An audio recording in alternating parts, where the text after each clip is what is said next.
Arratsaldeon, hola, buenas tardes. Hoy nos tomamos un café Lavazza con Jon de Sosa, director del mediometraje Mamántula, que se presenta en la sección Zabaltegui Tabacalera, compitiendo por el premio del mismo nombre. Hola, buenas tardes, Jon. Hola, muy buenas tardes. Encantado de estar aquí.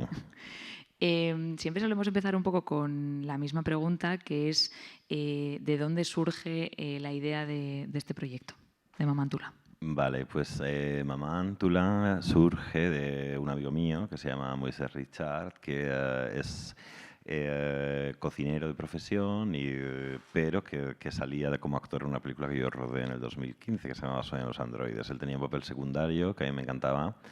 Y después de terminar esa película, a él le gustó mucho la experiencia en el cine y me propuso una idea en la que él sería el protagonista, y la idea era generar este monstruo que se llamaba Mántula, que te sorbía la vida haciéndote felaciones.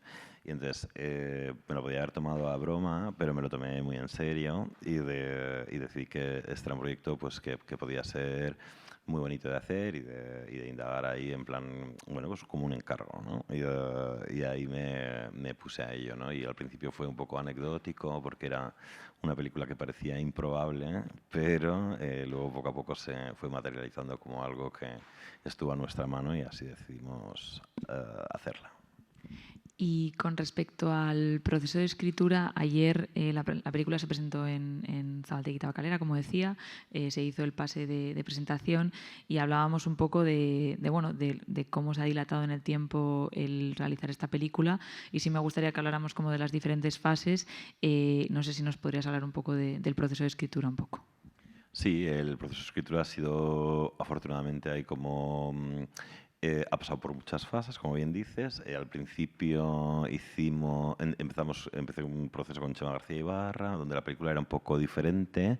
Sucedía ahí en un pueblo árido de Extremadura, donde Moisés llegaba como un técnico que venía a reparar la antena de televisión española, que se había roto y no podían ver la tele, pero luego se convertía en algo que, o sea, luego derivaba en una cosa que dejó, o sea, como que de alguna manera no me acababa de enamorar. Entonces, como Chema y yo ya habíamos trabajado mucho en esa atmósfera del pueblo y tal, Chema destiló un muy bonito guión que se llamó Leyenda Dorada, ¿no? Que es un corto que hicimos después.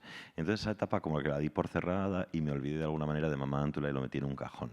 Hasta que conocí pues, a Mamen Díaz y Violeta Rodríguez, que me habían presentado un guión, que tal vez iba a ser el director de fotografía. Me di cuenta que tenían cosas muy bonitas en las descripciones de escenas. Me gustó mucho cómo estaba narrado y pensé, tal vez ellas son lo que necesitaba Mántula para salir de nuevo a relucir, ¿no? O sea, como para salir de nuevo a la palestra, para estar de nuevo en mi cabeza como algo presente, algo que quiero hacer.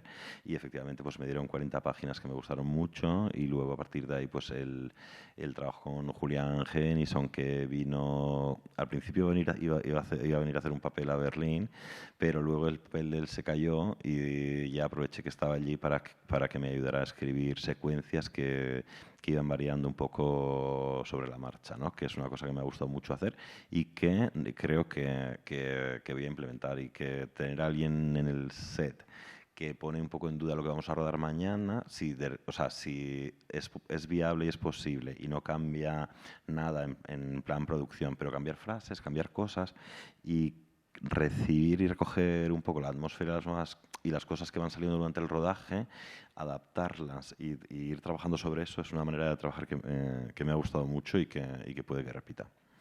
Sí, esto es, o sea, ayer no lo comentamos, pero sí me parece bastante interesante. Y a nivel de producción, por ejemplo, proceso, o sea, cómo lo habéis enfocado, y sobre todo esto, ¿no? Implementando este tipo de maneras de trabajar que quizás no son tan usuales, ¿cómo ha sido todo este proceso? Pues la producción de Moántula, bueno, pues éramos un equipo de un montón de amigos, la verdad, en Berlín, un poco pues viviendo en casas de colegas, o sea, como que era una cosa que no era tal vez lo más cómodo del mundo, pero una cosa como muy versátil, ¿no? Y entonces estábamos muy abiertos pues a conseguir al principio todo lo que estaba escrito. Por ejemplo, había cosas escritas como Mamá Ántula vive dentro de unos túneles del metro, en una guarida, como las tortugas ninja, ¿no? Que yo decía, tiene que ser algo así. Y un productor, pues en su sano juicio, te diría, esto no lo podemos hacer, esto es muy difícil, esto no se puede conseguir. Y sin embargo, pues Paola, que era nuestra productora de Berlín, pues decía, he encontrado estos túneles soviéticos donde podríamos recrear el metro. Y entonces ahí con ingenio y con, ¿no? y con ganas y buscando alternativas, pues llegábamos a hacer cosas que verdaderamente parecían muy difíciles a priori. Y luego en términos de lo que decíamos, de adaptar el guión un día para otro, pues yo nunca pedía cosas extraordinarias como cambios fuertes, sabiendo, o sea, yo sabía un poco nuestras posibilidades y me mantenía dentro de unos términos, ¿no? De no joderle la vida a nadie. Sí, que son unos términos buenos, en Claro. realidad.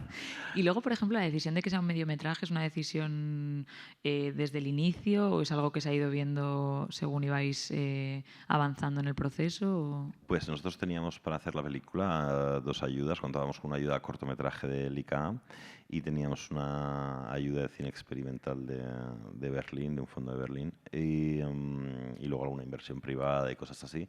Y entonces teníamos una premisa, ¿no? Con los productores, también con los guionistas, de que estábamos haciendo una película que tenía un poco la responsabilidad de ser libre, ¿no? Porque nunca íbamos a rodar en unas circunstancias o sea, de no tener que rendir cuentas, de una total libertad. Entonces, en cuanto a la temática, en cuanto a la duración y todo, tuvimos en cuenta que ¿por qué no 45? Cuando hay grandes películas que duran pues entre 30 y 40 minutos, que a mí me gustan, me seducen, y por qué no pasar al club de los mediometrajistas. Total.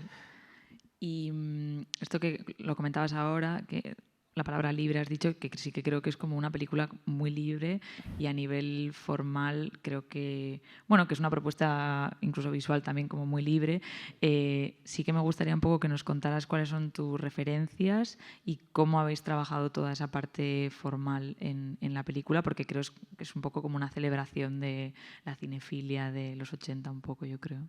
Sí, hay una cosa ahí bueno, pues para hacer esta película nos hemos fijado en referencias pues medio dispares, pero también bueno, bueno, que sí, que cada una viene de un lugar, pero que me gustan mucho. Pues para la creación del personaje teníamos claramente pues a Under the Skin, ¿no? Ese personaje de Scarlett Johansson que viene, que acaba de llegar a la Tierra, que al principio nos consume y que luego tiene empatía hacia, bueno, al menos uno de nosotros, ¿no? Y después estaba Posesión de Andrei Zulawski, que se rodó en Berlín y eso también nos llevó a querer rodar allí.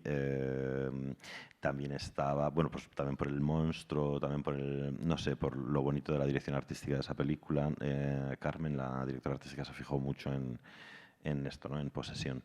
Y después teníamos ahí pues Nan Goldin y sus fotografías de Ballad of the Sexual Dependency. Teníamos pues algún videoclip incluso que me gustaba mucho. Ahora no recuerdo la canción, pero como de Anthony and the Johnsons. O sea, que había pequeñas cosas que me fijaba y todo lo que le daba atmósfera a la película pues me lo quedaba, ¿no? Y lo iba poniendo y transmitiendo esas referencias a los compañeros. También a la hora del guión, de la estructura y todo, pues nos gustaba mucho Expediente X, ¿no? Como una estructura de capítulo autoconclusivo de una serie de crimen o algo así, ¿no? Y luego ya para lo formal, lo que se refiere a puesta en escena y tamaños de cuadro y tal, pues siempre tuvimos en cuenta o sea, como la creación de unas escalas que fuesen de alguna manera intercambiables, ¿no? Que los lunares en un cuerpo o un cielo estrellado te pudiesen parecer que tuviesen el mismo tamaño, o igual que un pequeño jardín donde se hace cruising, o unas hebras de hierba tuviesen el mismo valor, ¿no? Y el mismo tamaño en la pantalla. Entonces nos preocupamos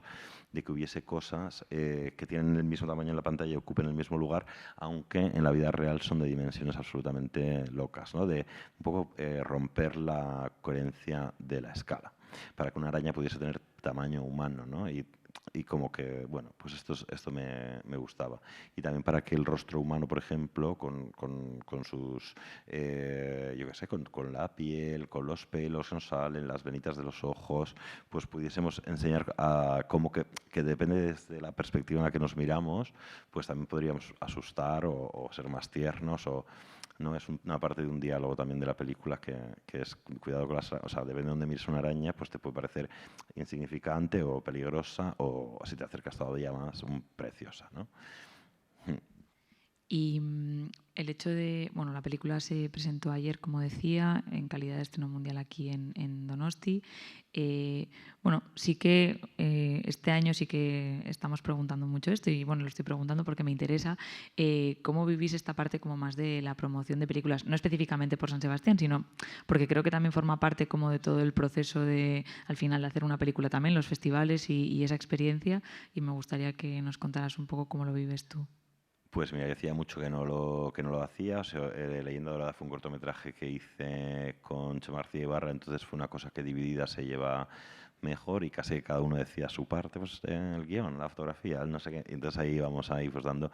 Al final es contar el mismo cuento muchas veces, entonces mira, por lo menos en el estreno pues todavía le pillas a la gente como desentrenada o no sé qué. Yo cuando repita, ¿no?, determinadas preguntas, determinadas respuestas 2 o 3 veces más, prácticamente los voy a sacar del tirón y va a ser una cosa como muy, bueno, pues te voy a decir, ¿no?, que lo podría grabar y te mando un WhatsApp, ¿no? Y ya lo hacemos, pero bueno, pues es parte del trabajo, te lo tomas bien.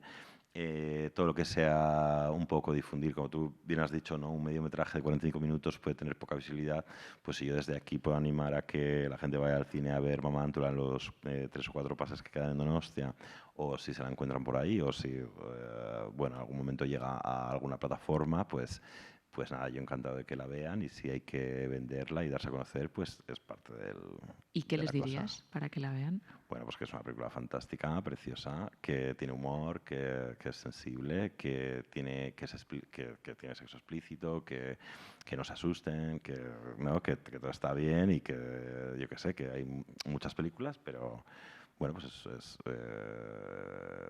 una más, que es cortita, ¿no? Que Esto no, siempre es algo que a valorar. sí, que no me gusta dar la chapa, que no hago, ¿no?, que voy al grano, o sea, no sé, Que vayan a verla. que se animen. Eso es. Y siempre solemos pensar mucho y qué viene ahora, después. Entiendo que ahora lo que viene es como la promoción de la película, pero bueno, ¿en qué estás trabajando y qué es lo que viene después? Bueno, pues estoy preparando una película que rodaremos el año que viene, si todo va bien. Estamos en la última fase de la financiación y bueno, pues también hemos dejado abierto bueno, estoy abierto a una reescritura durante este otoño, pero me gustaría tener el guión terminado para, no sé, finales de noviembre o mediados de noviembre.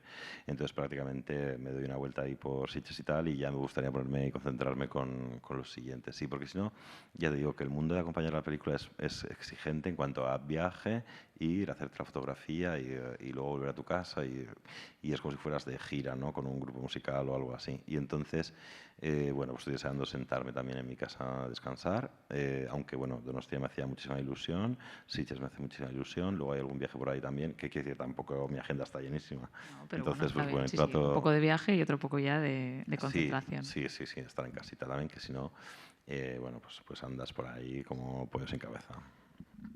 Pues nada, muchas gracias. Estamos muy contentas de que hayas presentado aquí la película. Y ahora os vamos a dejar con un pequeño clip de la película. Eskerrik asko. Eskerrik asko. Si vemos una araña desde lejos, nos parece insignificantes.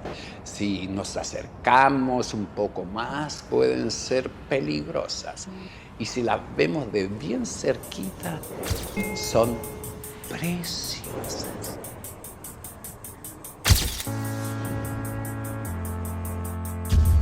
Hay algo en todo esto que no me gusta nada. No quiero que se filtre ningún detalle hasta que tú y yo saquemos algo en claro, ¿vale?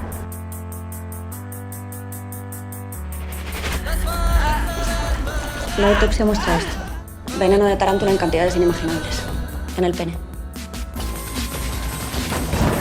¿A dónde queréis llegar? ¿Y si tampoco fuese un animal? ¿Podría ser algo sobrenatural? ¿O extraterrestre?